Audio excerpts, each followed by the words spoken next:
金曜日の夜、就業後に同僚と居酒屋に行った私は、気づけば隣の席の話を耳をダンボにして聞いていた。隣の人の声、旦那にそっくり。私と同僚が顔を見合わせた瞬間、衝撃的な話が聞こえてきた。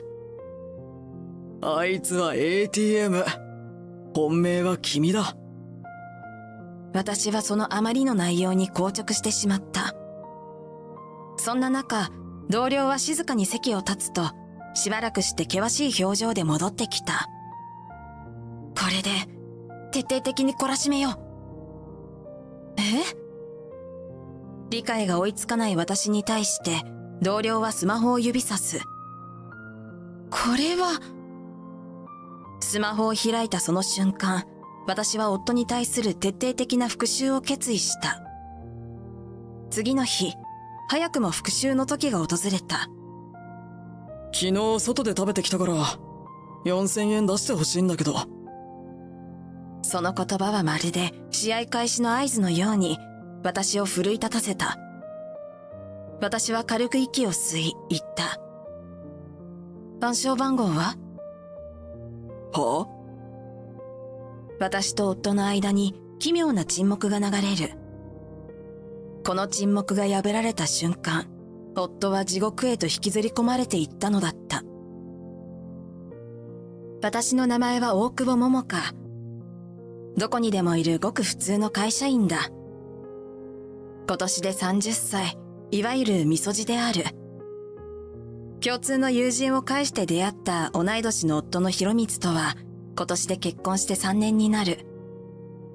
私ももう、つい先月いよいよ30代に突入したため、そろそろ退職して妊活でも始めたいな、なんて考えているところなのだが、人生はなかなか思うようにはいかない。なぜなら、夫が今年に入って、新卒から長年勤めていた会社を辞めてしまったからだ。どうやら流行り病の影響で著しく会社の売り上げが悪化し、ほぼリストラのような感じで辞めさせられたそうだ。今は求職活動をしているのだが、なかなかいい会社に巡り合えないようで、夫の就職先が見つかるまでは、私はとても仕事を退職するわけにはいかない状況だった。ただいまー。あれ？まだ帰っていないの？そんなこんなで毎日仕事に勤しむ私だが、最近私が残業を終えて帰ると夫が家にいないことがある。残業を終えてからの帰宅のため、時間にすると19時や20時頃だ。そんなに転職活動が大変なんだろうか。私は転職活動がうまくいっていないのではないかと少し心配し始めた。エントリーは結局何社しているのだろうか。そのうちどれくらいの会社で面接まで進めているのだろうか。もしも何社も受けて落ち続けているのなら、精神的にもダメージを受けているのではないだろうか。そういえば、何にも具体的な転職活動の内容を博光から聞いていないな。そんなことを考えながら夕食の支度をしていると、やがて夫が帰宅した。ただいま。今日も遅かったね。どうしたの？リビングの扉を開けた夫に私がそう問いかけると、夫はふてくされたように言った。どうしたって、別に。普通にいつも通り転職活動してただけだよ。でも、もう20時よ。そんな時間まで面接とかはないでしょ？ハローワークも閉まってるし。最近は遅くなることが増えているみたいだけど、大丈夫？何か大変なことでもあるの？私でよければ相談に乗るけど。私がそう問いかけると、夫はどこか焦ったようにこう答えた。いや、ちょっとカフェで職務経歴書を書いてただけだよ。最近なんだか家だと集中できなくて、外で書類を作ったり、会社を調べたりするようにしているんだ。そんな別に悩みなんてないし、何もお前が心配することではないよ。そう？ならいいけど。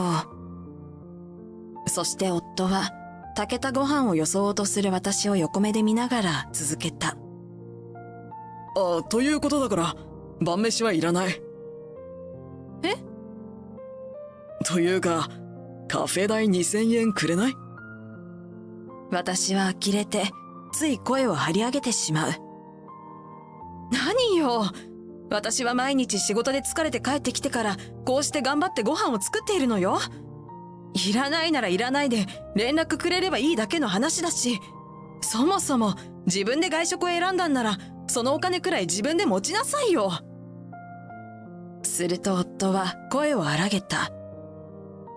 なんだよ、お前の帰りが遅いから仕方なく外食を選んでるんだろ。それにこっちは休職中だぞ。お互い大変な時には支え合うのが夫婦だろ。夫はそれだけ叫ぶと鼻息を荒くしてリビングを出て行った。私の帰りが遅いせい？それはあなたの分も一生懸命働いているからでしょ。今の生活に文句があるならとにかく早く就職すればいいじゃない。私は大きくため息をついた。やはり夫婦とはいえ置かれている状況が違うとこうも揉め事が多くなるものなのだろうか。二人とも働いていた時はお金で揉めることなんて一切なかったのに、夫が退職する少し前から夫婦の間にこんなピリピリした空気が流れるようになったのだ。広光が復職してくれない限りはこんな状況がずっと続くのだろうか。私はそんな未来を想像し、それはうんざりだと結論付けた。それなら夫の復職までおとなしく言うことを聞いている方がはるかにマシだ。そして私はしぶしぶカバンを漁り、1000円を2枚財布から出すと机に置いたのだった。これで今月はもう3万円以上渡しているわ。次の日の朝、夫は机の上の2000円を手に取るとすっかり機嫌を元に戻していた。お、サンキューな。じゃあ今日も仕事頑張って。ありがとう。あなたは今日の予定は？今日はハローワークに行ってくるよ。そう、わかったわ。じゃあ行ってきます。私たちはそんないつも通りの何の変哲もない会話を交わして別れた。この時の私は予想だにしていなかった。まさか十数時間後に夫の姿をあんなところで見かけることになろうとは。それは仕事を終えて疲れ切った私に同僚のカホがかけてくれた一言がきっかけだった。今日もお疲れ様。お疲れ様。ねえ、今日は金曜日だしパーッと飲みに行かない？お、いいね。行こう行こう。そうして私たちは会社を出ると駅の近くの居酒屋に入った。乾杯をするとすぐに仕事の愚痴が始まる。まったく、定時間際になんで仕事振ってくるかな、あの上司。本当にあれがなかったら私たち今日は定時に帰れてたよね。そうだよ。まったくさ、こんなに残業しているんだから、もうちょっと給料増やしてくれるならまだ100歩譲って許してやってもいいけどさ。ほんとそうだよね。大賛成。私は独り身だからいいけどさ、あんたは家庭があるから大変だよね。そういえば最近旦那さんどんな感じなの？で、どうした？私は気づけば同僚の話なんてそっちのけで、隣の席の話を耳をダンボにして聞いていた。私は唇に指を当ててジェスチャーし、隣に座る同僚にメッセージを送った後でスマホを指さした。何？スマホ？スマホを開き、私からのメッセージを見たであろう同僚が声を上げる。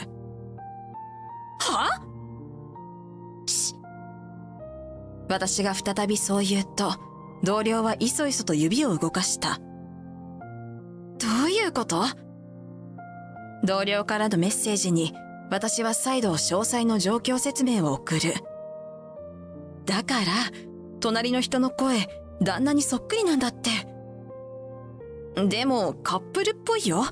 人違いじゃないの？いや、だから焦ってるんでしょ？もしかして、浮気ってこと？私たちが顔を見合わせた瞬間、隣の席から衝撃的な話が聞こえてきた。早く博光と結婚したいな。まあまあ、もうちょっと待ってくれ。仕事を探してる期間に、あいつから絞り取れるだけ、金を絞り取るから。ほんと悪いよね、博光。わざとゆっくり転職活動してるんでしょ？それで生活費多めに請求してさ。まあ、そうだな。あいつはただの ATM だから。ひどい。本命は凛花だから、安心して。ありがとう、博光。大好きだよ。俺もだよ、凛花。その後も、夫の口からは衝撃的な内容が語られ続ける。私はそのあまりの内容に硬直してしまった。そんな中、同僚は静かに席を立つ。待って、行かないで、一人にしないで。そんな私の心の声は同僚には届かなかった。どうしたらいいの？突撃する？それとも気づかないふりをする？これから私たち夫婦はどうなるの？というか、いつから私は騙されていたの？私はまるで、この空間の中で一人だけ時間が止まったかのように、しばらくそんなことを堂々巡りで考えていった。どれくらいの時間が経ったのだろうか。やがて同僚が険しい表情で戻ってきた。これでバッチリだよ。徹底的に懲らしめよう。バッチリって何が？理解が追いつかない私に対して同僚はスマホを指さす。ほら、スマホ見て。これは。スマホを開いたその瞬間、私は夫に対する徹底的な復讐を決意したのだった。その日、同僚に送ってもらって私は何とか帰宅した。同僚はしばらくそばにいてくれたが、やがて夫が帰宅するよりも先に電車の都合で帰ってしまった。私は夫と顔を合わせる勇気が湧かず、早々にベッドに潜り込んだ。それから数十分、夫は帰宅した。物音を立てないように、そろそろと家の中を歩いているのが分かった。そのやけに静かな足音は、何とも不自然に感じられた。私は復讐のタイミングを見計らいつつも、いつの間にか孤独な眠りについていた。次の日だった。早くもその復讐のタイミングが訪れたのだ。昼過ぎに起きてきた夫は、掃除中の私の背中にブツブツと話しかけた。昨日、お前遅かっただろ？また外で適当に食ってきたから、4000円出してほしいんだけど。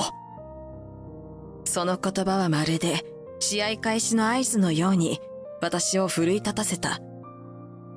あなたの方が遅かったくせに、よく言うわ。へえ、そう。私は軽く息を吸い、こう続けた。暗証番号は？は？私と夫の間に奇妙な沈黙が流れる。一体何のことだ？とぼける夫に私は続ける。私は ATM なんだよね。だからほら、お金を引き出すためには暗証番号を入力してください。私の煽るようなその言い方に、夫は突然逆ギレし始めた。なんだよ偉そうに。 ATM はそんな偉そうな口聞かないぞ。私は夫のこの反応には驚いた。私が ATM だということはいとも簡単に認めるのね。いや、そういうことじゃなくて。そして夫のわずかな言葉の隙間に入り込む。前の会社の都合で辞めたなんて嘘だったんだね。すると夫は口調をさらに荒げた。お前、なんでそれを。昨日話していたじゃない。居酒屋で本命さんと。お前、盗み聞きしていたのか。気持ち悪い。気持ち悪いですって。会社に不倫がバレてクビになっているあなたの方が気持ち悪いわ。なんだと。ふざけるな。夫は自分の落ち度には一切触れず、私を責め立てる。お前は俺に金だけ渡してればいいんだよ。そうすれば凛花ちゃんと平和に暮らしていけるのに、なんでこんな余計なことするんだよ。夫はもはや自分のしていることを隠すことも否定することもないようだ。あなた、自分で何を言ってるか分かってる？あなたのやってることは立派な不貞行為なのよ。もしも私が訴えたら絶対に負けるんだからね。すると夫はなぜか鼻で笑いながら勝ち誇ったように言った。訴える？何をバカなこと言ってるんだよ。何の証拠もなしで訴えても変な夢でも見てたんじゃないですかって笑い事にされるだけだ。私はそんな余裕の表情の夫に同僚が送ってくれた最後の切り札を使わせてもらうことにした。そう、そこまで言うのね。反省して浮気をやめるのなら一度くらい許してあげてもいいとは思っていたけれど、まさかこんなにも堂々と浮気を認めるだなんて思ってもいなかったわ。残念だけど証拠はあるの。後から謝ったって遅いからね。すると夫はようやく少し焦り始めた。証拠ってなんだよ。あるなら今ここで見せてみろよ。私はゆっくりとスマホの再生ボタンを押す。まあ、あいつはただの ATM だからな。ひどい。本命は凛花だから安心して。ありがとう。これは。そう、それは昨日の夫と浮気女の会話。同僚が機転を利かせてとっさに録音を開始してくれていたのだ。これは俺の声じゃないぞ。加工でもしたんじゃないのか。苦しい言い訳をする夫に私は詰め寄る。動画もあるわ。そう、あの時離席した同僚はなんと夫と浮気女の動画まで撮ってくれたのだ。そこにはどう見てもカップルにしか見えない距離感の男女が赤裸々にお互いへの思いを語り合っている様子が映っている。こんなのプライバシーの侵害だ。訴えてやる。もしもとかの話じゃないぞ。俺は本気だからな。冷や汗を流しながら叫ぶ夫に私は言ってやった。